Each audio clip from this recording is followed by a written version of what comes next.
মামা, একটা সিগারেট দেন তো। এই নাও মামা। নিন, টাকা নিন।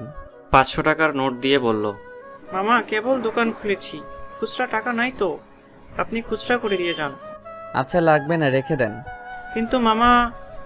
আরে রেখে দেন তো, আমি কি আজকে প্রথম এখান থেকে সিগারেট নিচ্ছি নাকি? পরে দরকার পড়লে নিয়ে যাব, অসুবিধা কোথায়?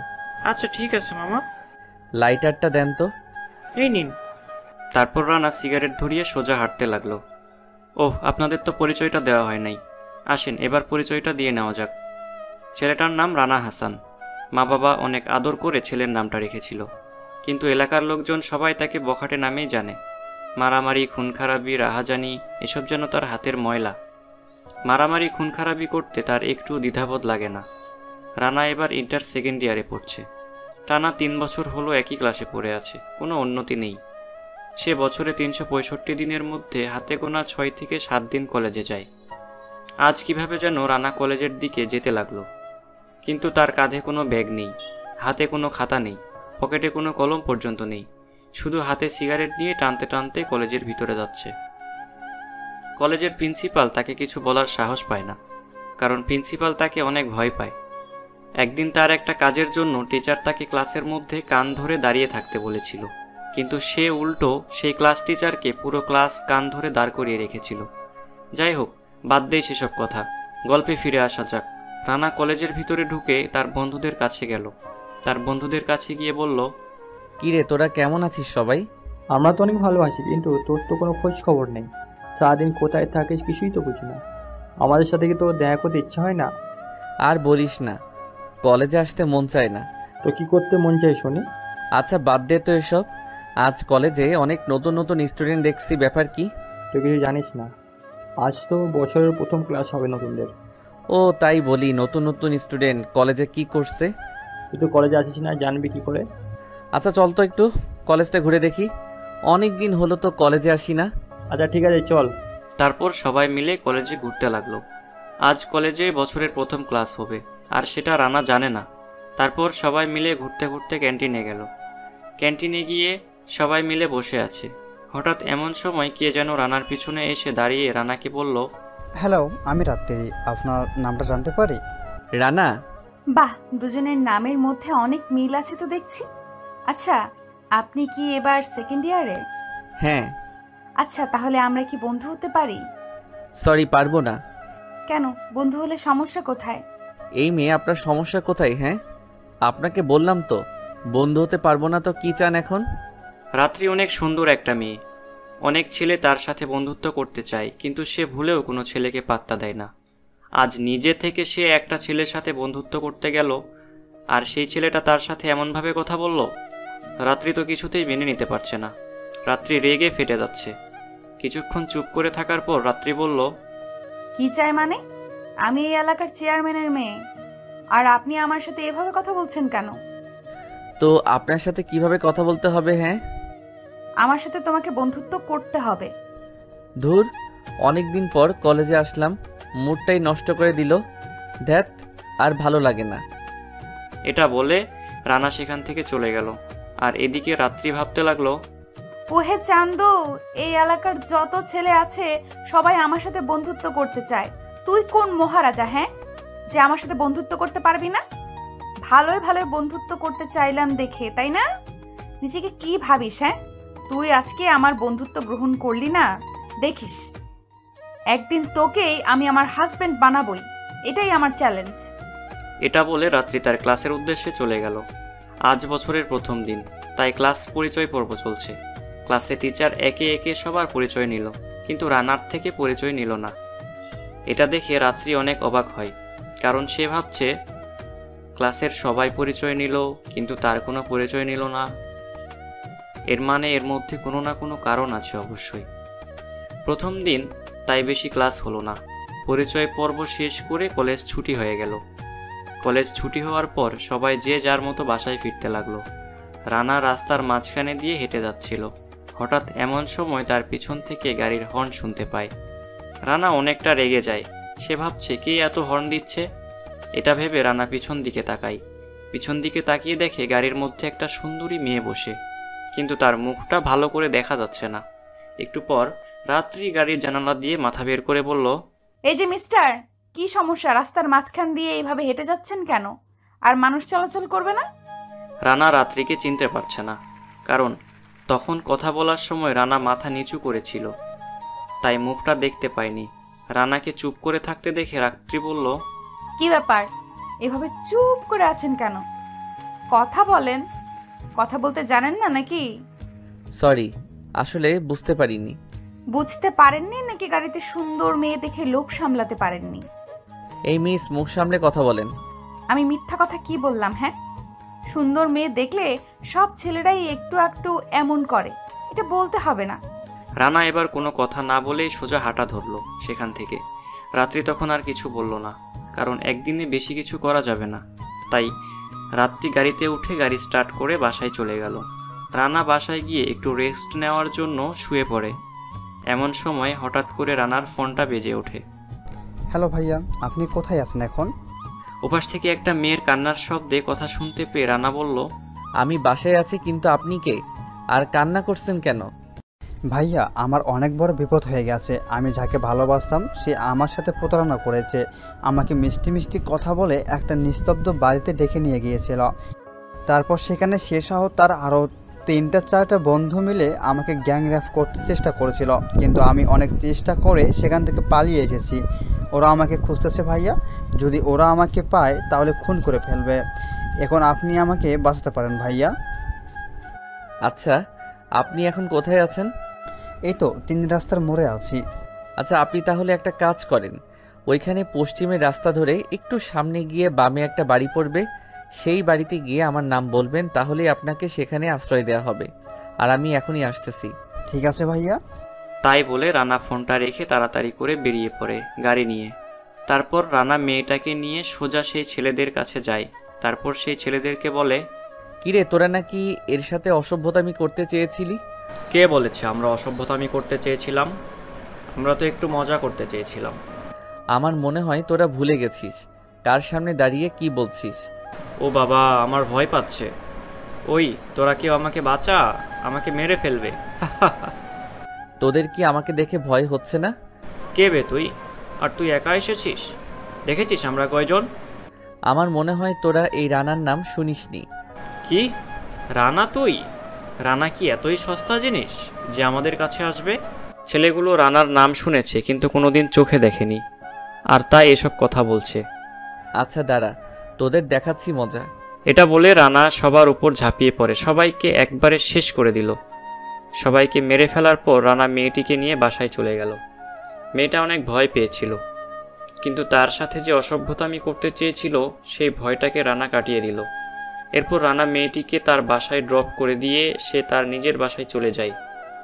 কিছুদিন পর রানা কি যেন একটা কাজে কোনো একটা জায়গায় যাওয়ার জন্য বেরিয়ে পড়ে। মাঝ রাস্তায় গিয়ে আটকা পড়ে যায় জ্যামের জন্য। রাস্তায় প্রচুর জ্যাম ছিল। রানা অনেক চেষ্টা করছিল তাড়াতাড়ি যাওয়ার জন্য, কিন্তু জ্যামের কারণে যেতে পারছিল না। রানা জ্যাম ছোটার অপেক্ষায় ছিল। রানার পাশে রাত্রিও জ্যামে আটকা পড়েছে। রাত্রি রানাকে লক্ষ্য করে তার সাথে কথা বলতে চাইল, কিন্তু রানা এখানে তাকে কোনো পাত্তা দিল না। রাত্রি এবার প্রচণ্ড রেগে গেল। সে ভাবছে, কিসের এত অহংকার? হ্যাঁ, আমার মতো একটা সুন্দরী মেয়ে তার সাথে কথা বলতে চায়, আর সে আমাকে কোনো পাত্তাই দেয় না। তোকে আমি শায়েস্তা করেই ছাড়বো। তোকে যদি আমি আমার বশে আনতে না পারি তাহলে আমিও চেয়ারম্যানের মেয়ে নই। রাত্রি এটা ভেবে বলছে আজকে ওকে একটা শায়েস্তা করতেই হবে। এটা বলে রাত্রি রানার পিছু নেয়। রানা যেতে যেতে একটা ঘন জঙ্গলের মধ্যে দিয়ে যাচ্ছিল। নিস্তব্ধ এলাকা, ঘন জঙ্গল, তার মধ্যে কোনো বসতি ছিল না, আশেপাশে কোনো বাড়ি নেই। রানা যেতে যেতে একটা বাড়ির সামনে গাড়ি রেখে বাড়ির ভিতরে চলে গেল। রাত্রি এটা দেখে রানার পিছনে পেছনে গেল। রাত্রি দেখতে পেল ঘরের মধ্যে একজনকে একটা চেয়ারে দড়ি দিয়ে বাঁধা, পাশে আরও কয়েকটা লোক দাঁড়িয়ে আছে। রানা কিছুক্ষণ কি যেন বলল, তারপর হঠাৎ করে কোমর থেকে একটা চাকু বের করে সোজা লোকটার বুকের মধ্যে ঢুকিয়ে দিল। এটা দেখে রাত্রি নিস্তব্ধ হয়ে দাঁড়িয়ে রইল। সে ভাবছে, এটা আমি কাকে দেখছি? এটা কি সেই রানা যাকে কলেজের সবাই ভদ্র চোখে দেখে? রানাকে দেখে সবাই কত ভদ্র ভাবে, আর তার ভদ্রতার আড়ালে এমন হিংস্রতা লুকিয়ে আছে। রাত্রি এতদিন রানা নামের একটা বখাটেকে জানত। এলাকার সবার মুখে শুনেছে সেই বখাটের নাম, শুনেছিল রানা অনেক খারাপ একটা ছেলে, সে সারাদিন মারামারি খুন খারাপি করে বেড়ায়। আমি আজ যাকে দেখছি তাহলে এই সেই রানা, যাকে সবাই বখাটে নামে জানে। আমি কোনোদিন ভাবতেও পারিনি রানা এমন একটা বখাটে হবে। রাত্রি এইসব ভেবে যাচ্ছিল। রাত্রি না চাইতেও তার মনের মধ্যে রানার জন্য ঘৃণা জমতে লাগে। রাত্রি এখন রানাকে অনেক ঘৃণা করে। রাত্রি সেখান থেকে সোজা তার বাসায় চলে যায়।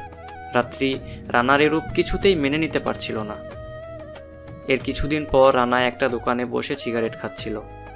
তখন তার পাশের দিয়ে শরীফ যাচ্ছিল। শরীফকে দেখে রানা বলল, কি রে, কোথায় যাস এভাবে? ও তুই এখানে, আর আমি তোকে কোথাও না কোথাও খুঁজে বেড়াচ্ছি। কেন রে, আমাকে এভাবে খোঁজার কারণ কি? কেন তুই কিছু জানিস না? আমি আবার কি জানবো? আরে সামনে তো কলেজের অনুষ্ঠান। কলেজে কিসের অনুষ্ঠান? আর এমনি কলেজ কুইজ প্রতিযোগিতা হয়েছিল, তারই পুরস্কার বিতরণ অনুষ্ঠান।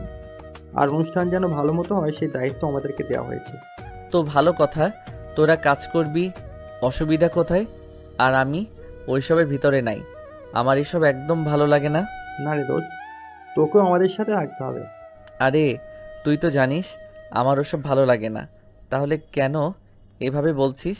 আরে আমরা তো একা সব কিছু সামলাতে পারবো না, তোকে থাকতে হবে দোস্ত, প্লিজ না করিস না, এটা আমাদের প্রেস্টিজের ব্যাপার। আচ্ছা ঠিক আছে, যা। তো কাকে কাকে দায়িত্ব দিয়েছে? আমাকে সজল, রব্বি, সুমন, রোপন, বাপ্পি, রাকিব, রাত্রি আর তুই, আমাদের সবাইকে থাকতে হবে। আচ্ছা, এই রাত্রিটা কে রে? কেন তুই চিনিস না? আমি কি করে চিনবো?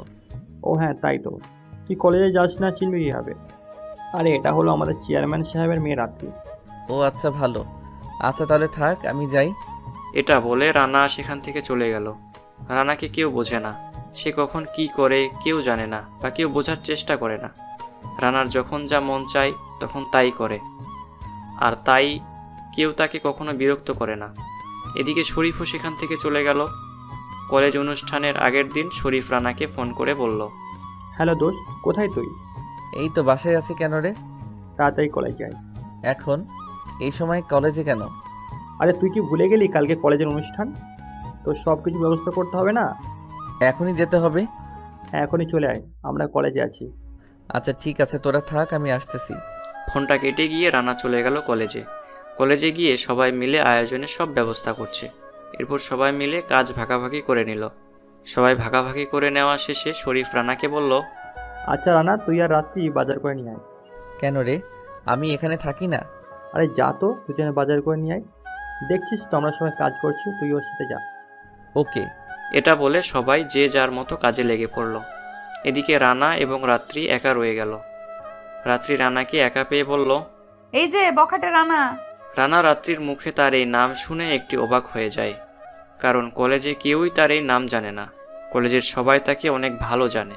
রাত্রির মুখে এমন কথা শুনে রানা তাকে বলল, এই যে মিস, আমি বখাটে না। কে বখাটে আর কে বখাটে না সেটা আমার খুব ভালো করেই জানা আছে। আপনি খুনি একটা, আমি সব জানি। আপনি কথায় কথায় মানুষ খুন করেন। রানা রাত্রির মুখে এমন কথা শুনে নিস্তব্ধ হয়ে দাঁড়িয়ে আছে। রাত্রি আবারও বলল, আমি কোনো বখাটের সাথে বাজার করতে যেতে পারবো না। পারবেন না কেন? আমি যে আপনার সাথে যাব, কে জানে আপনি আমাকে খুন করবেন না বা কিডন্যাপ করে নিয়ে যাবেন না। যদি আমাকে মেরে ফেলেন তখন আমি কি করব? আর তাই আমি একটা খুনির সাথে বাজারে যেতে পারবো না। রাত্রি ভয়ে কথাগুলো বলে সেখান থেকে চলে গেল। এদিকে রানার মনের কোনো পরিবর্তন নেই, সে যেমন ছিল তেমনই রয়ে গেল। কারণ তাকে রোজই বখাটে নাম শুনতে হয়, আজকে প্রথম না। আর তাই সে রাত্রির কথায় কিছু মনেও করেনি। এদিকে রানার উপর যেহেতু বাজারের দায়িত্ব দেওয়া হয়েছে, তাই রানা একাই বাজার করতে চলে গেল। অপরদিকে রাত্রিও কোনো একটা কাজের জন্য বেরিয়ে পড়ল। রাত্রি তার বাবার গাড়ি নিয়ে কাজে বেরিয়ে পড়ল। রাস্তায় যখন রাত্রি জ্যামে আটকা পড়ল, তখন রাত্রির কাছে একটা ছোট্ট মেয়ে এসে বলল, আপা ফুল নিবেন? ফুলগুলো কত করে পিস? 10 টাকা করে আপা। আচ্ছা তাহলে আমাকে 10টা ফুল দাও। এই নিন আপা। নাও টাকা। তাই বলে 500 টাকার নোট বের করে দিল। আপা আমার কাছে তো ভাঙতি নাই। আচ্ছা সমস্যা নাই, ওইটা তোমার কাছে রেখে দাও। ঠিক আছে আপা। তারপর মেয়েটি সেখান থেকে চলে যায়। এদিকে রাত্রি সেখান থেকে চলে যায়। ঘটনাক্রমে মেয়েটি রানার কাছেও যায়। রাত্রি সেটা লক্ষ্য করে রানার দিকে এগিয়ে গেল। তারপর রাত্রি লক্ষ্য করলো রানা মেয়েটিকে বলছে, কি অবস্থা নিহা? এই তো ভাইয়া, খুব ভালো। তোমার কি অবস্থা?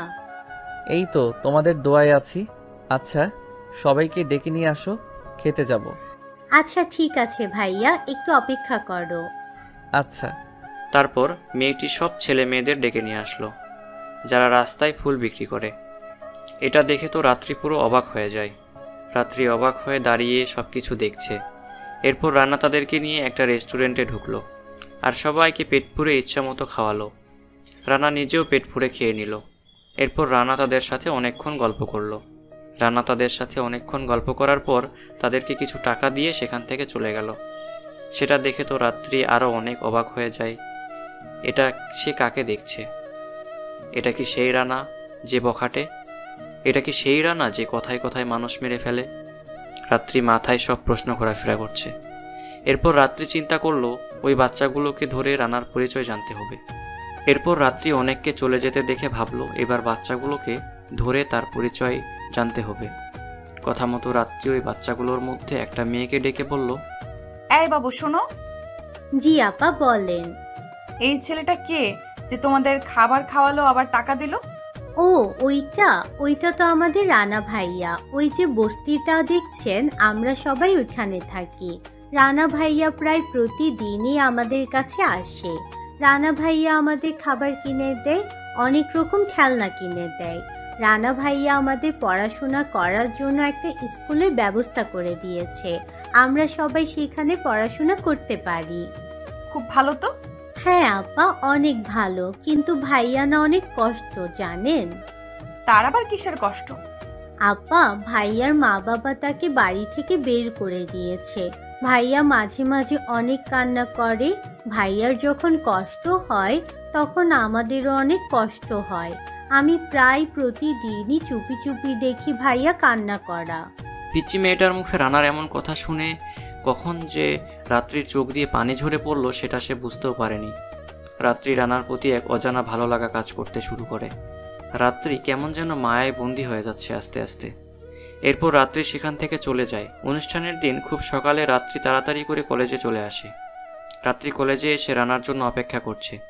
অনেকক্ষণ সময় পেরিয়ে গেল, কিন্তু রানার কোনো দেখা নেই। এদিকে অনুষ্ঠানের সময় হয়ে যাচ্ছে, কিন্তু তবুও রানার কোনো দেখা মিলছে না। রাত্রির এখন কেমন যেন অস্থির লাগছে, কিছু ভালো লাগছে না। রাত্রি ভাবছে রানা এখনও কেন কলেজে আসলো না। এরপর রাত্রি হঠাৎই শরীফকে দেখতে পায়। রাত্রি শরীফকে দেখে ডেকে বলল, শরীফ, রানা কোথায়? সে তো অনুষ্ঠানে আসবে না। কেন আসবে না কেন? তার তো এসব অনুষ্ঠান ভালো লাগে না। যদি অনুষ্ঠানে আসে কিছুক্ষণ থেকেই চলে যায়। আচ্ছা তুমি ওকে একটু আসতে বলো না। ওকে বলে লাভ হবে না, ও আসবে না। এটা শুনে রাত্রির অনেক মন খারাপ হয়ে যায়। সে ভেবেছিল আজকে রানার কাছে মাপ চাইবে কালকের ব্যবহারের জন্য, কিন্তু আজকে তার কোনো পাত্তা নেই। আর রাত্রির এসব ভেবে কোনো লাভ নেই, কারণ রানা তাকে একদমই পাত্তাই দেয় না। এরপর খুব ভালো করে অনুষ্ঠানটা শেষ হয়ে যায়। অনুষ্ঠান শেষে রাত্রি শরীফের কাছ থেকে রানার মোবাইল নাম্বারটা নেয়।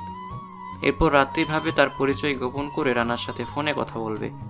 কথা মতো রাত্রি বাসায় গিয়ে রাতে রানার ফোনে কল করে। রানা তার ফোনে আননোন নাম্বার দেখে একটু অবাক হয়ে যায়। তারপর সে ফোনটা রিসিভ করে রানা বলতে লাগলো, হ্যালো, কে বলছেন? আমি তোমার স্বপ্নের রানী বলছি। কেমন আছো আমার স্বপ্নের রাজকুমারটা? ওই কে আপনি? আর এসব কি ফালতু কথা বলছেন? আমি ফালতু কথা বলছি না গো, আমি তোমার রানী বলছি। তুমি আমাকে চিনতে পারছো না? সরি, আমি আপনাকে চিনতে পারছি না। আপনার পরিচয়টা দেন, না হলে আমি ফোনটা রাখলাম। আরে সত্যি বলছি, আমি তোমার রাজকুমারী। কেন আমাকে চিনতে পারছো না তুমি? শোনেন, আমার ফাইজলামো করার সময় নেই। যদি কিছু বলার থাকে সরাসরি বলে ফেলেন, আর না হলে ফোনটা রেখে দিলাম। আরে আরে, এত রাগ করো কেন? রাগলে কিন্তু তোমায় একটুও ভালো দেখায় না। ছেলেদের রাগ করা মানায় না, উল্টো মেয়েরা রাগ করবে আর ছেলেরা মেয়েদের রাগ ভাঙাবে। এই মিস, শুনেন, আপনার ফালতু বকবক শোনার সময় আমার নেই। বাই, আর ফোন দিবেন না। হ্যালো রানা, এই রানা, হ্যালো। যা, কল কেটে দিয়েছে। রাত্রি এবার বেশ রেগে গেল। রাত্রিকে রানা কোনোভাবেই পাত্তা দিচ্ছে না, না সামনাসামনি না পরিচয় গোপন রেখে। এবার সে কি করবে কিছুই বুঝতে পারছে না। রাত্রি এবার ভাবলো তার আসল পরিচয় দিয়ে কথা বলার চেষ্টা করবে, যা হবার দেখা যাবে। এটা ভেবে রাত্রি আবার বলল, কি ব্যাপার, আপনি আবার ফোন করছেন মানে? আরে তুমি আমাকে চিনতে পারলে না? আমি রাত্রি। কোন রাত্রি? তুমি কয়টা রাত্রিকে চেনো? হ্যাঁ, সরি, ভালো করে পরিচয় দেন, না হলে কথা বলবো না। আরে কথায় কথায় এত রাগ করো কেন? হ্যাঁ, আরে আমি চেয়ারম্যানের মেয়ে, আমার কণ্ঠ শুনে আমাকে চিনতে পারছো না? সরি, আপনাকে চেনার জন্য আমি বসে নেই। কি বলার জন্য ফোন করেছেন সেটা বলেন। রাত্রি রানার মুখে এমন কথা শুনে অনেক রেগে যায়। রাত্রি মনে মনে ভাবছে, কিসের এত ভাব? হ্যাঁ, নিজে থেকে কথা বলতে গিয়েছি, এই জন্য তার এত অহংকার দেখাতে হবে? আমার সাথে একটু ভালো করে কথা বললে কি হয়? হ্যাঁ, কি হলো, আপনি কিছু বলবেন নাকি আমি ফোনটা রেখে দেব? আরে ফোনটা রাখবে কেন? কথা বলার জন্য ফোন দিছি না। তাহলে চুপ করে আছেন কেন? যা বলার তাড়াতাড়ি বলেন, আমার কাজ আছে। আচ্ছা, কালকে একটু কলেজে আসতে পারবে? না, কালকে একটু কাজ আছে, কাল কলেজে যেতে পারবো না। আচ্ছা, তাহলে অন্য কোথাও দেখা করতে পারবে? না, আমার হাতে একদম সময় নেই, আমি কারোর সাথে দেখা করতে পারবো না। বাই, কাজ করছি, এখন ডিস্টার্ব করবেন না। এটা বলে রানা ফোন কেটে দিল। এরপর রানা তার কাজে লেগে পড়ল। অপরদিকে রাত্রি তো পুরাই রেগে শেষ হয়ে যাচ্ছে। মনে হচ্ছে রাত্রি এখন যদি রানাকে সামনে পেত তাহলে তাকে লবণ মরিচ ছাড়াই কাঁচায় চিবিয়ে খেয়ে ফেলতো। রাত্রি রেগে বোম হয়ে আছে। এদিকে পরের দিন সকালে চেয়ারম্যানের গোডাউনে এক ট্রাক সরকারি অনুদানের চাল আসবে, যা গরিবদের মাঝে বিলিয়ে দেওয়ার কথা, কিন্তু চেয়ারম্যান সেগুলো আত্মসাৎ করে। আর তার জন্য পরের দিন সকালে রানা এবং তার লোকজন গিয়ে রাস্তার মাঝখানে থেকে অনুদানের গাড়ি লুটতরাজ করে নিয়ে যায়। এরপর সেই অনুদানগুলো এলাকার সব গরিব অসহায় মানুষদের মাঝে বিলিয়ে দেয়। অপরদিকে চেয়ারম্যান যখন এই খবরটা জানতে পারে তখন পুলিশের ফোর্স পাঠিয়ে রানাকে গ্রেফতার করায়। এ নিয়ে রানাকে অনেকবার চেয়ারম্যান সাহেব পুলিশ দিয়ে গ্রেফতার করায়, কিন্তু বরাবরই সে কোনো না কোনোভাবে জেলখানা থেকে বেরিয়ে আসে। কিন্তু এইবার একটু জটিলভাবে রানাকে গ্রেফতার করায়। পুলিশ তাকে জেলখানা নিয়ে গিয়ে ইচ্ছামতো মারতে শুরু করে। তার কাছে থেকে অনুদানের ট্রাক কোথায় রাখা হয়েছে সেটা জানতে চায়, কিন্তু সে কিছুতেই বলে না।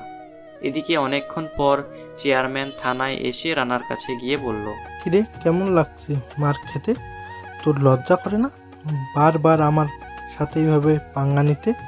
আর কতবার জেলে আসতে চাস? আমিও তো বলি চেয়ারম্যান সাহেব, আর কত আমাকে এসব পুলিশ দিয়ে গ্রেফতার করাবেন? সেই তো কিছুক্ষণ পর চলে যাব। রানা, ভালোই ভালোই বলছি, আমার অনুদানের চালের ট্রাক কোথায় রেখেছিস বলে দে, না হলে তুই আজকে জেলখানার মধ্যে শেষ হয়ে যাবি। আমিও দেখতে চাই কেমন আমাকে এই চার দেয়ালের মধ্যে বন্দি রাখতে পারেন। ওই ওরে ইচ্ছা মতো পিটাস, যতক্ষণ পর্যন্ত অনুদানের ট্রাক কোথায় রেখেছে না বলবে ততক্ষণ মারতেই থাকবেন।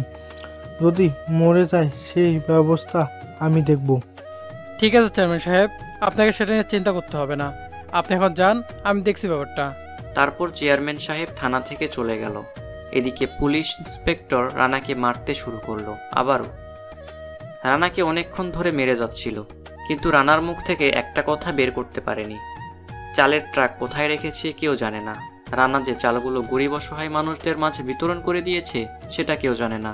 কিছুক্ষণ পর হঠাৎ করে থানার সামনে অনেকগুলো গাড়ির সাউন্ড। ইন্সপেক্টর দেখার জন্য জেলখানার ভিতর থেকে বাইরে বের হতে দেখে কমিশনার সাহেব থানার ভিতরে ঢুকছে।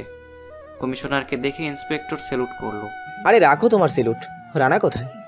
স্যার, সে তো ভিতরে আছে, ওকে অনেক মারলাম, কিন্তু স্যার ওর মুখ থেকে কোনো কথা বের করতে পারলাম না। কি, তুমি ওকে মেরেছো? তুমি কার পারমিশনে ওকে গ্রেপ্তার করে এনেছো? হ্যাঁ, গ্রেপ্তার করেছো তো করেছো, আবার মেরেছো? তোমার সাহস হলো কিভাবে আমার পারমিশন ছাড়া এসব কাজ করতে? স্যার, চেয়ারম্যান সাহেব তার নামে মামলা করেছে, আমি কি করব? আর সে তো একটা বখাটে। কিন্তু স্যার, আপনি তাহলে কথা বলছেন, বুঝলাম না। তোমাকে এত কথা বুঝতে কে বলেছে? হ্যাঁ, তাড়াতাড়ি ওকে জেলখানা থেকে বের করো। আর এই নাও তোমার ট্রান্সফার পেপার, তোমাকে রংপুর ট্রান্সফার করা হলো। স্যার, কিছু বুঝলাম না, আমার অপরাধটা কি? তুমি রানাকে গ্রেপ্তার করে এনেছো, এটাই তোমার অপরাধ। তোমাকে নতুন ভেবে এখানে পোস্টিং দিয়েছিলাম, কিন্তু আমি ভাবতেও পারিনি তুমি এমন একটা কাজ করবে। তুমি তাড়াতাড়ি ওকে হাজত থেকে বের করে আনো। ঠিক আছে স্যার, দারোগা সাহেব, ওকে বের করে নিয়ে আসেন। জি স্যার, আনছি। এরপর রানাকে হাজত থেকে বের করে আনা হলো। কমিশনার সাহেব রানাকে দেখে বলল, সরি রানা, ও এখানে নতুন এসেছে, তাই তোমার ব্যাপারে কিছু জানে না। তুমি প্লিজ কিছু মনে করো না, আর তুমি এখন আসতে পারো। প্লিজ কারোর ওপর রাগ করে থেকো না। ঠিক আছে স্যার, মাঝে মাঝে থানার আবহাওয়া শরীরে না লাগলে ভালো লাগে না। তুমি এসব কি বলো?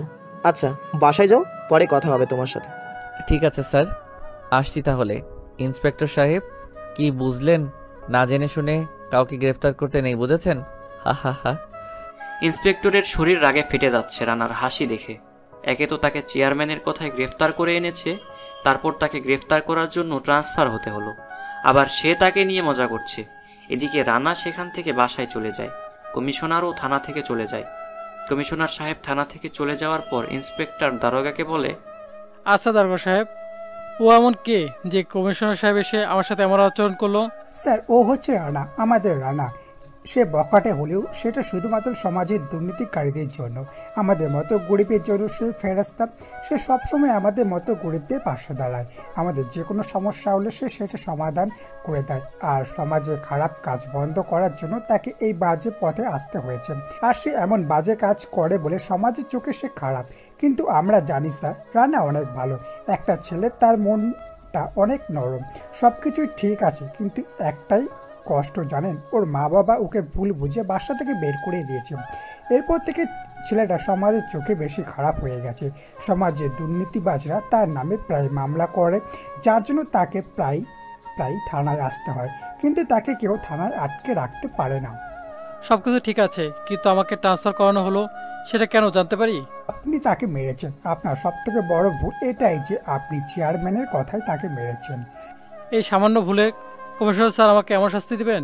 কমিশনার স্যারকে আপনি চেনেন না, আমরা চিনি। কমিশনার সাহেব রানাকে অনেক ভালোবাসে, কারণ রানা কমিশনার স্যারের জীবন বাঁচিয়েছিল। ও আচ্ছা। এরপর আর কি, ইন্সপেক্টর নিজের মনকে মানিয়ে নিয়ে বাসায় চলে যায়। অপরদিকে রানা বাসায় গিয়ে রেস্ট নেয়। রাতে হঠাৎই রানার ফোনে রং নাম্বার থেকে কল আসলো। রানা ফোনটা রিসিভ করতেই ওপাশ থেকে কান্নার আওয়াজ ভেসে আসলো।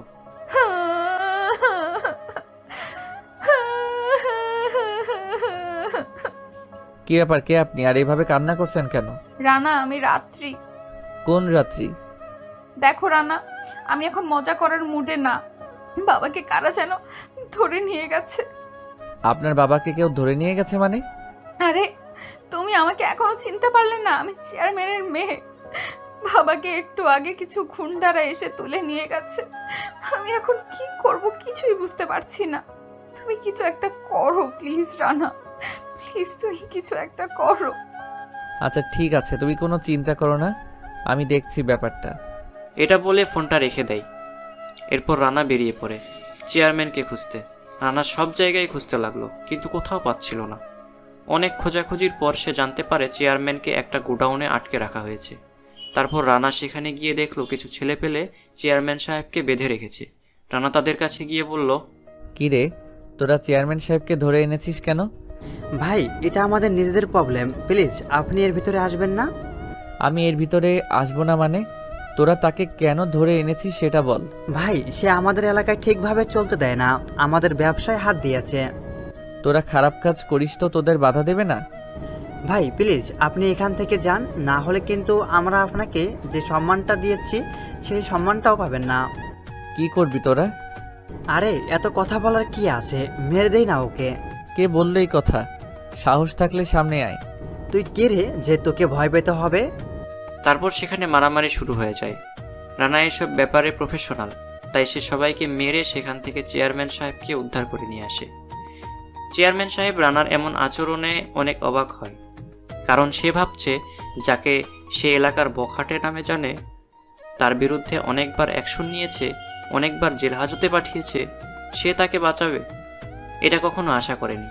চেয়ারম্যান সাহেব রানাকে বলল, রানা, আমি সত্যি কখনো ভাবতে পারিনি তুমি আমাকে কখনো এভাবে সাহায্য করবে।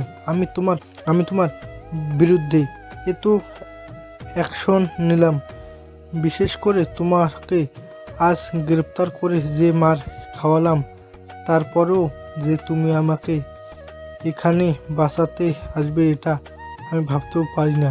তুমি আমাকে মাফ করে দিও রানা, তোমার সাথে অনেক খারাপ আচরণ করেছি। আরে চেয়ারম্যান সাহেব, কি বলছেন এসব কথা বাদ দেন তো।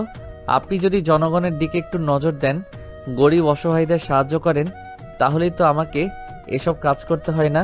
তুমি কোনো চিন্তা করো না রানা, এখন থেকে আমার এলাকার গরিব অসহায় লোক বড় লোক সবাইকে এক চোখে দেখবো এবং সবাইকে সমান সাহায্য করব, নিজে কোনো জিনিস আত্মসাৎ করব না। যদি মানেন তাহলে তো ভালোই, আর না হলে আমাকে আবারও খারাপ হতে হবে। না রানা, তোমাকে আর কিছু করতে হবে না, এবার থেকে যা করার আমি নিজেই করব। আচ্ছা ঠিক আছে। এরপর রানা চেয়ারম্যান সাহেবকে বাসায় পৌঁছে দেয়। তারপর সে তার নিজের বাসায় চলে যায়। চেয়ারম্যান সাহেব এরপর থেকে একদম ভালো হয়ে যায়। সে গরিব অসহায় মানুষদের সাহায্য করতে শুরু করে। এলাকার মধ্যে কোনো ধরনের প্রতারণা হতে দেন না। রানা বাসায় গিয়ে ঘুমিয়ে পড়ে। পরের দিন সকালে হঠাৎই তার ফোন বেজে ওঠে। হ্যালো, কে বলছেন? আমি রাত্রি। কোন রাত্রি বলছেন? কোন রাত্রি ফোন করার কথা ছিল শুনি? ও আপনি? সরি, চিনতে পারিনি। তুমি কি হ্যাঁ, নিজেকে কি ভাবো? তোমার সাথে যতবারই কথা বলতে চাই ততবারই আমাকে অ্যাভয়েড করো। দেখো, সত্যি আমি তোমাকে চিনতে পারিনি। হয়েছে, আর মিথ্যা বলতে হবে না। আচ্ছা, এখন ফোনটা রাখছি, ঘুমাবো। এটা বলে রানা ফোনটা কেটে দেয়। এদিকে রাত্রি আবার ফোন দিল, কিন্তু ফোনটা রিসিভ হলো না। একসময় রানা বিরক্ত হয়ে ফোনটা বন্ধ করে রাখলো। রাত্রি সেটা দেখে আবারও রেগে বোম হয়ে গেল। রাত্রি ভাবছে সে কিছু একটা করবেই। রাত্রিকে ইগনোর করে সে। এত বড় সাহস তার! সকাল 11টা বাজে। রানা রাস্তা দিয়ে হাঁটছে। এমন সময় রাত্রির সামনে এসে রানার রাস্তা ঘিরে ধরে। রাত্রিকে রাস্তা ঘিরে ধরতে দেখে রানা বলল, কি ব্যাপার, রাস্তা ঘিরে ধরলে কেন? সকালে তুমি ওইভাবে আমার কলটা কেটে দিলে কেন? আর তোমার ফোনটাই বা বন্ধ করে রেখেছো কেন? ঘুমেছিলাম, তাই ফোনটা কেটে দিয়েছি। তাহলে ফোনটা বন্ধ করে রেখেছিলে কেন? আমার ইচ্ছা হয়েছে তাই ফোন বন্ধ করে রাখছি। তোমার কোনো সমস্যা? অনেক সমস্যা। কি সমস্যা শুনি? কি সমস্যা দেখবে? দাঁড়াও দেখাচ্ছি। এটা বলেই রাত্রি রানার মাথা ধরে রানার ঠোঁটের সাথে রাত্রি নিজের ঠোঁট এক করে দিল। রানা কিছু বুঝে ওঠার আগেই এই সব কিছু হয়ে গেল। পাশে থেকে সব মানুষ এই দৃশ্যটি ভালোই উপভোগ করছিল, কিন্তু এটা বেশিক্ষণ স্থায়ী হলো না। রানা এক ঝটকাতে রাত্রির থেকে নিজেকে আলাদা করে নিল। রানা এক প্রকার লজ্জিত হলো। তারপর রানা মাথা নিচু করে সেখান থেকে চলে গেল। রাত্রি সেখানে দাঁড়িয়ে থাকে। রানা এদিকে ভাবছে, আমি তো অনেক বড় একটা বখাটে ছেলে, কিন্তু রাত্রি তো দেখছি আমার থেকেও অনেক বেশি বখাটে। আর অপরদিকে রাত্রি ভাবছে, রানাকে প্রেমে ফেলবো আমি। তুই আমার বন্ধুত্ব গ্রহণ করিসনি। জীবনে যদি বিয়ে করতে হয় তাহলে তোকেই করব, কথাটা জেনে রাখিস রানা। সেদিন বিকেলের কথা। রানা দোকানে বসে সিগারেট টানছে। এমন সময় রাত্রি কোথায় থেকে যেন এসে রানার মুখ থেকে সিগারেটটা নিয়ে দূরে ছুঁড়ে ফেলে দিল। এটা দেখে রানা অনেকটা ক্ষিপ্ত হয়ে বলল, এটা কি হলো রাত্রি? যা হয়েছে বেশ হয়েছে, তোমার সিগারেট খাওয়া যাবে না। কেন? আমি কি তোমার বাপের টাকায় সিগারেট খাচ্ছি? না, তবে আমার স্বামীর টাকায় খাচ্ছ। মানে কি? মানে বুঝবে না, আর তোমাকে এত কিছু বুঝতে হবে না। শুধু এইটুকু জেনে রাখো, আজ থেকে সিগারেট খাওয়া যাবে না। ধ্যাত, এই যে বখাটে রানা, সমস্যা কি? রানা এবার চুপসে গেল, কারণ এটাই তার একমাত্র দুর্বলতা যেখানে রাত্রি টাচ করেছে। রানা স্ট্যাচুর মতো দাঁড়িয়ে আছে, তাই দেখে রাত্রি বলল, যেটা বলেছি সেটাই করতে হবে, ওকে? দেখো রাত্রি, দয়া করে আর আমাকে ডিস্টার্ব করো না প্লিজ। অবশ্যই করব। তোমাকে যদি ডিস্টার্ব না করি তাহলে কাকে করব শুনি? এটা বলে একটা মিষ্টি হাসি দিয়ে রাত্রি সেখান থেকে চলে গেল। রাত্রিকে রানা পছন্দ করে ঠিকই, কিন্তু রানা তার খারাপ জীবনের সাথে রাত্রিকে জড়াতে চায় না। রানা চায় না তার অবহেলিত, কলঙ্কিত আর বখাটে নামক জীবনের সাথে রাত্রির জীবনটা জড়াতে। আর তাই হয়তো রানা সবসময় রাত্রিকে এড়িয়ে চলে। যেহেতু রাত্রি কিছুতেই তার কথা বুঝতে চাচ্ছে না, তাই রানা ভাবলো রাত্রিকে সবকিছু বুঝিয়ে বলবে। সেজন্যই রানা তখনই রাত্রিকে ফোন দেয়। হ্যালো রাত্রি। আজ সূর্য কোন দিকে উঠেছে? মিস্টার রানা আমাকে ফোন দিয়েছে। কাল কলেজে তাড়াতাড়ি আসবে, তোমার সাথে কিছু কথা আছে। ওকে, ঠিক আছে। এরপর রানা ফোনটা কেটে দিল। এদিকে রাত্রি ভাবছে রানা হয়তো কাল তাকে প্রপোজ করবে, আর তাই সে অধীর আগ্রহ নিয়ে কালকের দিনটার জন্য অপেক্ষা করতে থাকলো। পরের দিন কলেজে রাত্রি অনেক আগে এসে রানার জন্য বসে অপেক্ষা করছে, কিন্তু রানার কোনো খোঁজ নেই। এখনও রানা আসেনি। কিছুক্ষণ পর রানা আসলো, কিন্তু রাত্রি সেদিকে খেয়াল করেনি। রানা এসে আবার রীতিমতো কারো উপর কাশ খেলো, কারণ রাত্রি আজ নীল শাড়ি পরেছে, হাতে কাচের চুড়ি, চোখে কাজল দিয়েছে আর কপালে ছোট্ট একটা টিপ। একেবারে মায়া ভরা মুখ। যদিও রাত্রি রানার উপস্থিতি টের পায় নাই, পরক্ষণেই রাত্রি বুঝতে পারলো রানা এসেছে।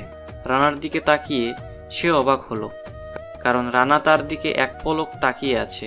পরে রাত্রির কথায় রানা নিজেকে হারিয়ে যাওয়া কল্পনা থেকে ফিরে পায়। এরপর রাত্রি বলল, এই যে হ্যালো, কি দেখছেন এইভাবে? এই যে রানা, কি হয়েছে তোমার? কই কিছু না তো। তাহলে এইভাবে চুপ করে দাঁড়িয়ে আছো কেন? এমনি। আচ্ছা, তুমি কি যেন বলবে বলে ডেকেছিলে? বলবো তো। রানা ভাবছে সে আজ রাত্রিকে সবকিছু বুঝিয়ে বলবে, তাই সে বলতে শুরু করলো, দেখো রাত্রি, আমি তোমাকে ভালো। রানা বলো, তুমি আমাকে কি? না দেখো রাত্রি, আমি আসলে তোমাকে কিছু বলতে এসেছি। সেটা তো আমি জানি, কিন্তু কি বলার জন্য ডেকেছো তা তো বলবে। রাত্রি আসলে আমি। রানা কথা আবারও আটকা পড়ে যায়। রানা কোনোদিন কোনো কথাই বাঁধেনি, কিন্তু আজ সে কেন যেন এক রাত্রির কথাই বেঁধে যাচ্ছে। রানা বুঝতে পারলো সে রাত্রির মায়ায় জড়িয়ে পড়েছে, আর তাই সে কোনো কথা না বলে সেখান থেকে চলে যেতে লাগলো। কিন্তু রাত্রি পিছন থেকে দেখে রানাকে জড়িয়ে ধরল। রানা বুঝতে পারছে তার সাথে ঠিক কী হচ্ছে, কিন্তু সে নিজেকে ছাড়িয়ে নিল না, কারণ সেও যে রাত্রিকে ভালোবেসে ফেলেছে। কিন্তু তারপরেও সে নিজেকে রাত্রির থেকে আলাদা রাখতে চায়। তার মনটা কি সবসময় তাড়া করে বেড়ায়, কারণ সে একজন বখাটে ছেলে। সমাজে তাকে সবাই বখাটে নামে চেনে। এই কথা মনে হতেই রানা রাত্রির থেকে নিজেকে ছাড়িয়ে নিল। আর সে রাত্রিকে কিছু একটা বলতে যাবে, ঠিক তখনই কোথায় থেকে যেন কিছু পোলাপান এসে রানাকে বলছে, কিরে, সেদিন তো আমার অনুপস্থিতিতে আমার লোকজনের সাথে খুব মারামারি করলি, আজ দেখি তোর কত দম। শোনো, এখন আমি মারামারি করার মোডে নাই, প্লিজ এখন ডিস্টার্ব করিস না। কেন রে, আমাদেরকে দেখে ভয় পেয়ে গেলি? তাই বলে সবাই হেসে উঠল। তোর মনে হয় সেদিনের কথা মনে নেই? তোর মুখে যে কাটা দাগটা এখনো কাঁচা আছে, এত তাড়াতাড়ি আমার মায়ের কথা ভুলে গেলি? না, আমি কিছুই ভুলিনি, আর তাই আজকে সবকিছুর প্রতিশোধ নিতে এসেছি। তার মানে আজকে তোরা প্রস্তুত হয়ে এসেছিস? আজ তোকে খালাস করে তারপর আমরা এখান থেকে যাব। আচ্ছা তাহলে আয় দেখি কেমন পারিস। তারপর গুন্ডাদের সাথে রানার মারামারি শুরু হয়ে গেল। রানা মারামারিতে খুব এক্সপার্ট, তাই মারামারিটা বেশ জমে উঠেছে। রানা সবাইকে মেরে প্রায় কাহিল করে দিয়েছে। রানার সামনে থেকে একটা ছেলেকে মারছে, হঠাৎ করে একজন পিছন থেকে এসে রানার পিঠে ছুরি ঢুকিয়ে দিল। পিছন থেকে ছুরি মারলি? সাহস থাকলে সামনে থেকে মার দেখি। এটা বলে ছেলেটাকে টেনে সামনে নিয়ে এসে পিঠ থেকে ছুরিটা বের করে সেটা দিয়ে ছেলেটাকে শেষ করে দিল। এরপর সে ছুরি দিয়ে আরও 2-3 জনকে শেষ করে দেয়। এটা দেখে বাকি সবাই ভয়ে পালিয়ে গেল। সবাই চলে যাওয়ার পর রানা তার পিঠে হাত দিয়ে মাটিতে বসে গেল। রানার পিঠ দিয়ে আওঝরে রক্ত ঝরতে লাগলো। এটা দেখে রাত্রি চিৎকার করে কান্না করতে লাগলো। ওই তুমি কান্না করছো কেন? তাড়াতাড়ি গাড়িটা বের করো, হাসপাতালে যেতে হবে। তুমি কেন এসব মারামারি করো? এসব মারামারি না করলে কি তোমার হয় না? দেখো, আজ যদি তোমার কিছু একটা হয়ে যেত, তাহলে আমি কাকে নিয়ে স্বপ্ন দেখতাম? তুমি এসব কথা এখন বন্ধ করবে? তাড়াতাড়ি গাড়িটা বের করো, এসব আমার নিত্যদিনের খেলা। গাড়ি তো বের করবই, কিন্তু তার আগে বলো তুমি এসব কাজ ছেড়ে দেবে? এই জন্যই আমার মেয়েদের একদম পছন্দ না। এদিকে আমি মারা যাচ্ছি, ওদিকে তার বকবক শেষ হচ্ছে না। থাকো, তুমি তোমার গাড়ি আনতে হবে না, আমি একাই চলে যাচ্ছি। এটা বলে রানা তার শার্টটা খুলে পিঠে পেঁচিয়ে নিয়ে হাঁটতে শুরু করলো। এদিকে রাত্রি শুধু কেঁদেই যাচ্ছে। রানাকে হেঁটে যাওয়া দেখে রাত্রি দৌড়ে গিয়ে গাড়ি স্টার্ট করলো। তারপর রানার কাছে গিয়ে রানাকে গাড়িতে উঠিয়ে হাসপাতালে নিয়ে গেল। এরপর রানাকে নার্সরা ধরে তাড়াতাড়ি করে অপারেশন থিয়েটারে নিয়ে গেল। এরপর ডাক্তার তার চিকিৎসা শুরু করে দিল। এদিকে রাত্রি থিয়েটারের বাইরে বসে ফুপিয়ে ফুপিয়ে কান্না করেই যাচ্ছে। রাত্রির কান্না যেন আজ থামার নয়। রাত্রি ভাবছে, আজ যদি রানার কিছু হয়ে যেত, তাহলে আমার কি হতো? আমি কাকে নিয়ে বাঁচতাম? যাকে ভালোবাসলাম তাকে বখাটে হতে হলো। কেন আমার সাথেই এমন হয়? আমি তো চেয়েছিলাম একটা সাধারণ ছেলেকে ভালোবাসতে, যে সব কিছু ভুলে শুধু আমার দুষ্টু মিষ্টি আবদারগুলো পূরণ করবে, আর আমাকে তার পৃথিবী ভেবেই সব থেকে বেশি ভালোবাসবে। আমার ভালোবাসায় কি কোনো কমতি আছে? কেন রানা বাজে কাজে নিয়োজিত? রানা একবার সুস্থ হয়ে উঠুক, আমি ওর কাছ থেকে জেনেই ছাড়বো কেন বখাটে হয়েছে। ওর বখাটে হওয়ার পেছনের কারণটা না জানা পর্যন্ত আমার শান্তি নেই। শুধু শুধু আমার চোখের জল ঝরছে, আর কিছুই ভালো লাগছে না। ডাক্তার কখন থিয়েটার থেকে বেরোবে?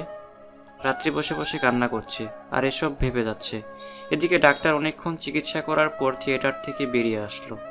ডাক্তারকে থিয়েটার থেকে বের হতে দেখে রাত্রি দৌড়ে গেল ডাক্তারের কাছে। ডাক্তার, এখন রানার কি অবস্থা? ও এখন কেমন আছে? ও সুস্থ আছে তো? আরে এত ঘাবড়াবেন না, রোগী এখন বিপদমুক্ত। আমার যা করার দরকার আমি করেছি। এখন শুধু কিছুদিন বেড রেস্ট নিতে হবে। Thank you doctor, thank you so much. Most welcome. আমি কি এখন ভেতরে যেতে পারি? হ্যাঁ অবশ্যই। ঠিক আছে ডাক্তার। এটা বলে রাত্রি রানার কাছে চলে গেল। রাত্রি ভিতরে গিয়ে দেখলো রানা বেডের উপর শুয়ে আছে, পাশে নার্স স্যালাইন পরিবর্তন করে দিচ্ছে। রাত্রি রানার কাছে গিয়ে বসলো, তারপর রানার হাত ধরে বলল, এখন কেমন লাগছে রানা? মোটামুটি ভালো। রাত্রি মনে মনে যা ভাবছিল সেসব রানাকে বলতে চাইল, কিন্তু আবার পরক্ষণেই ভাবলো এটা তো হাসপাতাল, এখানে ওইসব কথা বলা যাবে না, আর তাই রাত্রি সেসব কথা বলল না। এদিকে নার্স স্যালাইন পরিবর্তন করে কেবিন থেকে বেরিয়ে যেতে লাগলো। এমন সময় রাত্রি নার্সকে বলল, নার্স, রানাকে কবে বাসায় নিয়ে যাওয়া যাবে? এখন তো উনি সেভ আছেন, তাই চাইলে কাল সকালেই নিয়ে যেতে পারবেন। ধন্যবাদ আপনাকে। এটা বলে নার্স কেবিন থেকে বেরিয়ে গেল। এদিকে রাত্রি রানার সেবা করা শুরু করে দিল। সারাদিন ধরে রাত্রি হাসপাতালে বসে রানার যখন যেটা প্রয়োজন হচ্ছে সেটা করে দিচ্ছে। রানাকে ওষুধ খাওয়ানো, খাবার খাওয়ানো সবকিছু নিজেই করছে। এরপর দেখতে দেখতে রাত হয়ে যায়। তখন রানা রাত্রিকে বলল, রাত্রি অনেক রাত হয়ে গেল, তুমি বাসায় যাও। তোমাকে এখানে রেখে আমি বাসায় যাব? হ্যাঁ বাসায় যাও, আঙ্কেল বাসায় অনেক চিন্তা করবে। কিন্তু তোমাকে একা রেখে আমি কিভাবে বাসায় যাব? আরে আমার কোনো সমস্যা হবে না, আর কোনো সমস্যা হলে নার্সরা তো আছেই, সো তোমাকে কোনো চিন্তা করতে হবে না, তুমি বাসায় যাও। আচ্ছা ঠিক আছে। এরপর রাত্রি বাসায় চলে গেল। এদিকে রানা ঔষধ খেয়ে ঘুমিয়ে পড়ল। পরের দিন সকালে রাত্রির ঘুম ভাঙতে একটু দেরি হয়ে যায়, আর তাই তাড়াতাড়ি করে বিছানা থেকে উঠে ফ্রেশ হয়ে নাস্তা করে হাসপাতালে ছুটে চলে যায়। হাসপাতালে এসে কেবিনে গিয়ে দেখলো রানা বেডে নেই। রাত্রি তো অনেক চিন্তিত হয়ে গেল। এরপর রাত্রি কেবিন থেকে বেরিয়ে নার্সের কাছে গিয়ে বলল, নার্স, রানা কোথায়? কালকের পেশেন্টটা? উনি তো সকাল সকাল চলে গেছে। আপনারা কি, হ্যাঁ আপনাদের কমন সেন্স নাই? এভাবে একটা রোগীকে হুট করে একা একা চলে যেতে দিলেন? আমরা কি করব? আমরা তো আর জোর করে রোগীকে আটকে রাখতে পারবো না। হয়েছে হয়েছে, আর অজুহাত দেখাতে হবে না, থাকেন আপনি। এটা বলে ক্ষিপ্ত হয়ে রাত্রি হাসপাতাল থেকে বেরিয়ে গেল। রাত্রি রানার বাসার ঠিকানা জানে না, তাই বাসায় যেতে পারছে না। সে এখন কি করবে বুঝতে পারছে না। রাত্রি বাসায় এসে রানাকে একটা কল দিল। হ্যালো রানা, এটা কি হলো বলো তো? কোনটা কি হলো? তুমি কালকে কিছু না জানিয়ে হসপিটাল থেকে বাসায় চলে গেলে কেন? এখন আমি সুস্থ আছি তো, হাসপাতালে তোকে কি করব? হসপিটালে থেকে কি করবে মানে? ডাক্তার তোমাকে বেড রেস্ট নিতে বলেছে, তুমি হুট করে এইভাবে হসপিটাল থেকে চলে যাবে। আমার জন্য একটু অপেক্ষা করতে পারলে না? তোমার জন্য কেন অপেক্ষা করব? আমার জন্য অপেক্ষা করবে না তো কার জন্য অপেক্ষা করবে? আমি কারোর জন্যই অপেক্ষা করব না। কেন অপেক্ষা করবে না কেন? আমার ইচ্ছা তাই অপেক্ষা করব। তোমার কোনো সমস্যা?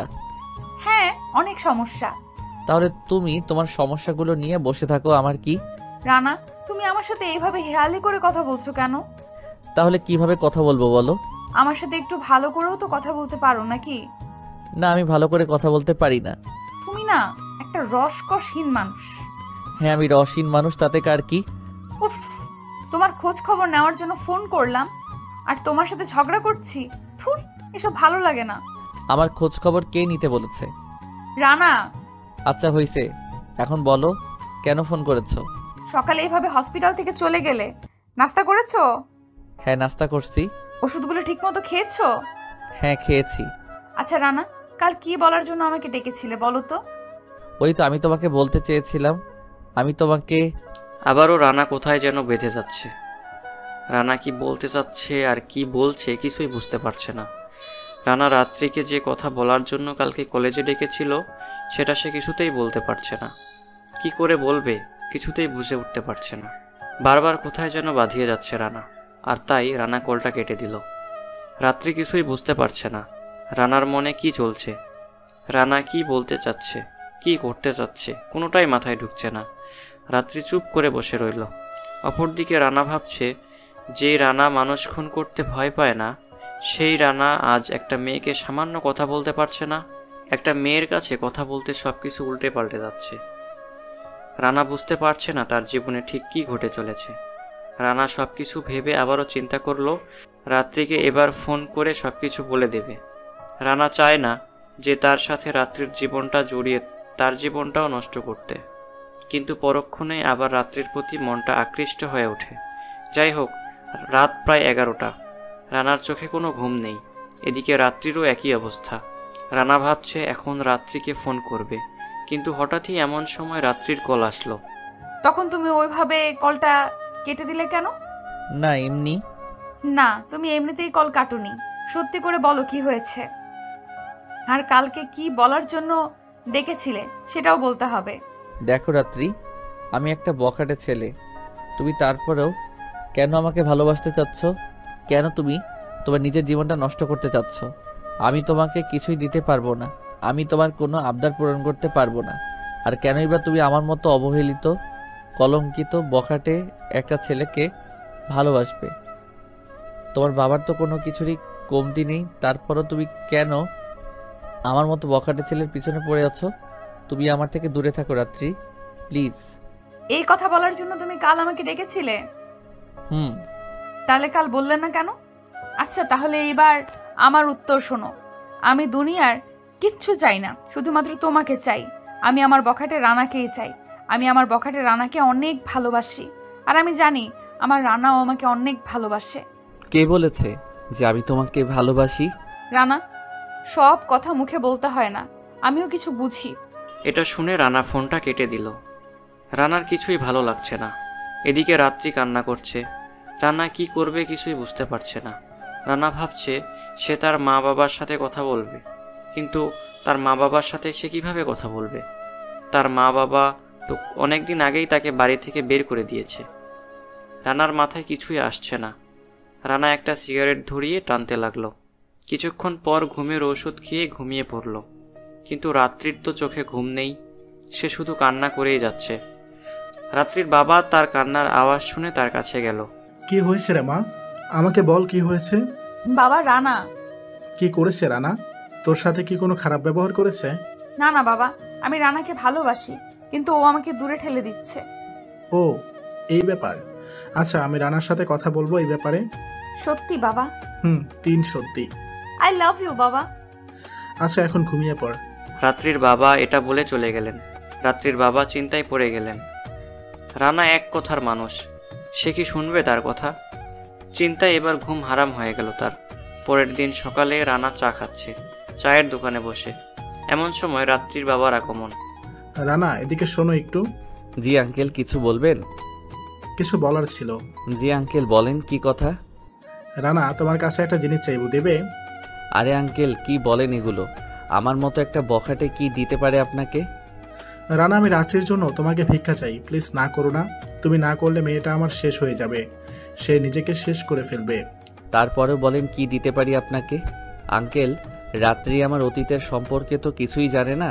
আঙ্কেল, আমি রাত্রিকে ঠকাতে চাই না, আর তাই আমি রাত্রির থেকে দূরে থাকার চেষ্টা করছি। আর সত্য কখনো চাপা থাকে না। রাত্রি কোনো না কোনো দিন ঠিকই জানবে আমার অতীতের ব্যাপারে, কিন্তু সেদিন কি রাত্রি ভালোবাসবে আমাকে? রানা, তোমার কাছে হাত জোর করছি বাবা। কি করছেন আঙ্কেল? ছোটদের সামনে কখনো এমন করতে নেই। আমি রাত্রিকে সব বুঝিয়ে বলবো, আপনি চিন্তা কইরেন না। এরপর তারা আরও কিছুক্ষণ কথা বলে। এরপর রাত্রির বাবা সেখান থেকে চলে যায়। রানা রাত্রিকে ফোন করে বিকেলে নদীর পাড়ে আসতে বলে। তারপর রানা সেখান থেকে চলে যায়। বিকেল 5টা। রানা নদীর পাড়ে বসে কি যেন ভাবছে। গভীর চিন্তায় ডুবে আছে রানা। এমন সময় রানার কাঁধে কার যেন হাতের স্পর্শ অনুভব করলো। পিছনে তাকিয়ে দেখে রাত্রি। মেয়েটার চোখ দুটো লাল হয়ে আছে, অনেক কান্না করেছে হয়তো রাতে। রানা মনে মনে অনেক ব্যথিত হলো। কেমন আছো রাত্রি? তুমি জানো না আমি কেমন আছি। রাত্রি, আমি অনেক দুঃখিত তোমাকে কষ্ট দেওয়ার জন্য, কিন্তু রাত্রি আমার কাছে এছাড়া আর কোনো উপায় জানা ছিল না। রাত্রি, তুমি আমার ব্যাপারে অনেক কিছুই জানো না, যেগুলো জানলে হয়তো আমার প্রতি যে ভালোবাসা তোমার জন্মেছে সেটা মুহূর্তের মধ্যেই ঘৃণায় পরিণত হয়ে যাবে। কি বলতে চাও তুমি রানা? এরপর রানা বলতে শুরু করলো। রাত্রি, আমার একটা অতীত আছে। সে অতীতের রানার সাথে এখনকার রানার কোনো সম্পর্ক নেই। সেই রানা ছিল সবার ভালোবাসার, আর এই রানা হলো সবার ঘৃণা। সেই রানা ছিল বাবা মায়ের অনেক আদরের সন্তান, আর এই রানা হলো মা বাবার সব থেকে ঘৃণার রানা। জানো রাত্রি, আমার মা বাবার আমি একমাত্র সন্তান, কিন্তু আজ 5-5টা বছর তাদের সাথে আমার কোনো যোগাযোগ নেই। অনেক চেষ্টা করেছি আমি মায়ের সাথে কথা বলতে, কিন্তু না, আমার সেই সৌভাগ্যটা আর হয়নি। অনেক চেষ্টা করেছিলাম বাবার মুখে সেই ভালোবাসার ডাক নামটা শুনতে, কিন্তু পারিনি আমি। রানা কাঁদছে আর তার কথা আটকে যাচ্ছে। কিছুক্ষণ পর রানা আবার বলতে শুরু করলো, জানো রাত্রি, আমি যখন অনার্সে পড়ি তখন একটা মেয়ের সাথে পরিচিত হয় আমাদের পরিচয়টা ছিল অনেকটা কাকতালীয়। মেয়েটার নাম ছিল আফরোজা মিলি। আমাদের পরিচয় হয় একদিন রাতে। সেদিন রাতে খুব বৃষ্টি হচ্ছে, আর আমি আমার নানুর বাসা থেকে বাইকে চড়ে বাসায় আসছি। এমন সময় একটা মেয়ে হাত নাড়িয়ে আমাকে দাঁড়াতে বলল। কি ব্যাপার, এভাবে দাঁড় করালেন কেন? এই ঝুম বৃষ্টিতে কেউ কি এমনিতেই কাউকে দাঁড় করায়? হ্যাঁ, তাও তো ঠিক। তো আমি আপনাকে কিভাবে সাহায্য করতে পারি? আমাকে একটু সামনে এই জায়গায় নামিয়ে দেবেন প্লিজ? জি, আমিও ওই দিকে যাচ্ছি, উঠুন। ধন্যবাদ। আমি তাকে নিয়ে চলতে লাগলাম। কেউ কোনো কথা বলছি না। এমন সময় মেয়েটা আমাকে জিজ্ঞেস করলো, আচ্ছা, আপনার নামটা কি জানতে পারি? আমার নাম রানা, আপনার? আমার নাম মিলি। তো কোথা থেকে আসছেন আপনি? এই তো নানুর বাসায় থেকে। আপনি? আমি একটু আন্টির বাসায় গিয়েছিলাম, কিন্তু ফিরতে দেরি হয়ে গেল। এমন সময় বিজলি অনেক জোরে গর্জে উঠল, আর মিলি আমাকে জড়িয়ে ধরে। আমি চমকে উঠেছিলাম, কিন্তু মনের মাঝে এক অজানা ভালো লাগা কাজ করছিল। এখনও সেই অনুভূতি আমি অনুভব করি। তবে আমি খেয়াল করলাম মিলি এখনও আমাকে জড়িয়ে ধরে আছে। কিছুক্ষণ পর মিলির বাসার সামনে পৌঁছালাম। এখনও মিলি আমাকে জড়িয়ে ধরে আছে। তাই দেখে আমি ওকে বললাম, এবার তো একটু ছাড়ুন। ও সরি। মিলি কিছুটা লজ্জা নিয়ে নেমে গেল। তারপর আমি বাসায় চলে গেলাম, কিন্তু আমার কেন যেন খুব ভালো লাগছিল। মনে হচ্ছিল আমার মনের মানুষকে আমি খুঁজে পেয়েছি। তবে পরের দিন এসব মন থেকে মুছে ফেললাম। কিন্তু হঠাৎ একদিন আমি কোথায় যেন যাচ্ছিলাম। এমন সময় লক্ষ্য করলাম মিলি রাস্তার পাশে দাঁড়িয়ে আছে। আমি ওকে দেখে নিজে থেকেই ওর কাছে গেলাম। কেমন আছেন মিলি? জি, কে আপনি? আসলে মাথায় হেলমেট থাকায় মিলি সেদিন আমাকে খেয়াল করেনি। এরপর আমি বললাম, ওই যে সেদিন বাইক বৃষ্টি। আমার এমন কথা শুনেই মিলি বুঝতে পেরে গেল আমি রানা।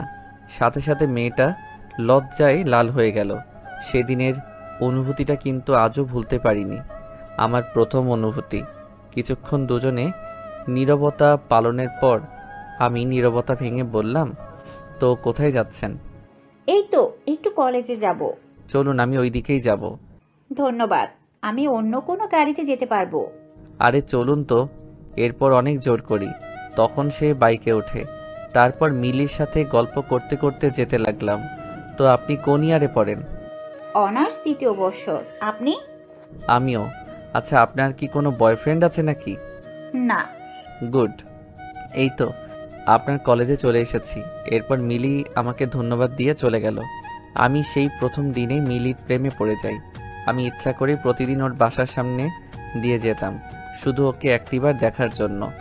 আর মাঝে মাঝে ওকে কলেজেও দিয়ে আসতাম। ও যেতে চাইতো না, কিন্তু আমি জোর করে নিয়ে যেতাম। এইভাবেই ওর সাথে আমার পরিচয়, ভালো বন্ধুত্ব হয়ে যায়। এক সময় আমি ওকে প্রপোজ করে ফেলি, কিন্তু মিলি না করে দেয়। তারপর থেকে আমি আর মিলির সাথে তেমন দেখা করতাম না।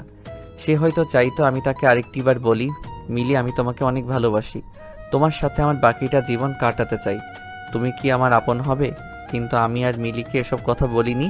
এভাবেই কেটে গেল আরও 5 দিন। একদিন সকালে ঘুম থেকে উঠে দেখি আমার সামনে একটি মেয়ে বসে আছে। মেয়েটি পিছন করে বসে আছে, তাই আমি ঠিক করে দেখতে পাচ্ছি না মেয়েটাকে। এরপর আমি মেয়েটিকে দেখে বললাম, এই কে আপনি? আমি কে তাই না? এটা বলে মিলি আমার একটা কান ধরল। আমি তার এমন ব্যবহার দেখে অনেকটা অবাক হলাম। এরপর মিলি আবার বলল, ওই কুত্তা, তুই আমার সাথে আর দেখা করিস না কেন? আমি তোমার কে হই যে আমি তোমার সাথে দেখা করব? কে হোস তাই না? চল আমার সাথে, দেখাচ্ছি তুই কে হোস আমার। এরপর মিলি আমাকে টানতে টানতে বাহিরে নিয়ে আসলো, আর আমার আম্মুকে বলল, আন্টি আমরা একটু আসছি। এই বলে আমাকে এক প্রকার টানতে টানতেই কোথায় যেন নিয়ে যাচ্ছে মিলি। কিছু দূর যাওয়ার পর আমি তো পুরাই অবাক। আরে এটা তো কাজী অফিস, এখানে আমরা কি করব? ভেতরে গেলেই বুঝতে পারবে কি করব। এরপর মিলি আমাকে ভিতরে নিয়ে যায় আর আমরা দুজনে বিয়ে করে ফেলি। তারপর বাসায় আসি। মিলিকে আমার মা বাবা খুব পছন্দ করত, তাই তারাও আমাদের বিয়েটা মেনে নিল। এরপর থেকে শুরু হয় আমাদের নতুন এক জীবন। খুব সুখে শান্তিতে চলছিল আমাদের সুখের সংসার, কিন্তু সে সুখ বেশি সময় স্থায়ী হয় না, সেটা আমি হয়তো ভুলেই গিয়েছিলাম। বিয়ের 1 বছর পর আমরা কক্সবাজারে ঘুরতে যাই। সেখানে গিয়ে মিলি বুঝতে পারে সে প্রেগনেন্ট। সে যখন আমাকে এটা বলে, আমি তো খুশিতে আত্মহারা হয়ে যাই। আমি সাথে সাথেই মা বাবাকে ফোন করে খুশির খবরটা জানাই। মা বাবাও অনেক খুশি হয় এই খবরটা শুনে। কিন্তু সেদিন রাতে ঘটে যায় আমার জীবনের সবথেকে ভয়ঙ্কর ঘটনা। সেদিন রাত 8টার দিকে মিলির প্রচুর মাথা ব্যথা শুরু হয়। আমি তার জন্য ঔষধ আনতে চাই, কিন্তু ফিরে এসে দেখি মিলি রুমে নেই। আমি পাগলের মতো মিলিকে খুঁজতে লাগি, কিন্তু কোথাও আমি আমার মিলিকে খুঁজে পাচ্ছিলাম না। কি করব কিছুই বুঝতে পারছিলাম না। এমন সময় দেখি অনেক দূর থেকে কে যেন বাঁচাও বাঁচাও বলে চিৎকার দিতে লাগলো। আমার আর বুঝতে বাকি রইল না সেটা মিলি। আমি সেখানে দৌড়ে চলে যাই, কিন্তু ততক্ষণে ওরা আমার মিলিকে শেষ করে ফেলে। তারা সবাই মিলে আমার মিলিকে গ্যাং রেপ করে। আমি সেখানে যাওয়ার আগেই তারা আমার কলিজার মিলিকে দুনিয়া থেকে বিদায় করে দেয়। রাত্রি আমি সেদিন আমার মিলিকে বাঁচাতে পারিনি। রাত্রি আমার কলিজাটা অনেক চিৎকার করেছিল, ওদের কাছে হাত জোড় করেছিল, কিন্তু তারা আমার কলিজার কোনো কথাই শোনেনি। তারা আর মিলিকে বাঁচতে দিল না। তাদের শত্রু ছিলাম আমি, কিন্তু তারা আমার মিলিকে মেরে ফেললো।